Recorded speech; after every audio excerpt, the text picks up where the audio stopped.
18th of November 2023.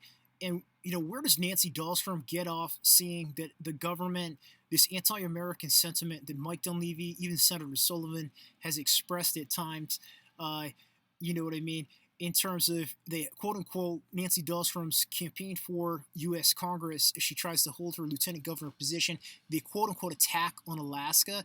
The federal government is not attacking Alaska in any shape or form. The federal government dumps the Infrastructure Act that just got passed, that even 2 years ago was in the works, while Don Young, who was holding the Congress seat for Alaska at that point, was part of that.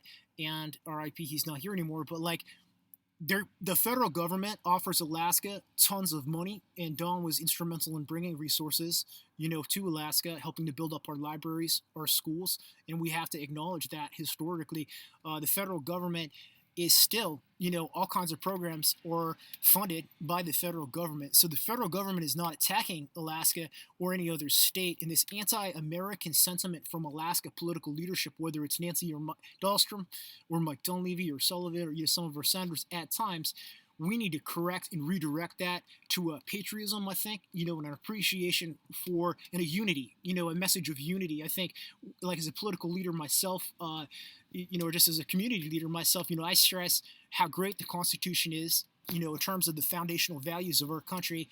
Both the state of Alaska's Constitution and the federal Constitution, the Second Amendment, the right to assemble, the right to bear arms, the freedom of speech, all that stuff is really important to, make sure that we preserve. And at the state level, in terms of Nancy Dahlstrom, who we're the one we're talking about, she has been part of this complicit group with Mike Dunleavy in the Alaska legislature who violated, the state and federal constitution to put money from hardworking Alaskans and from the state budget into their own pockets by raising their salaries by like $30,000, $2 million a year.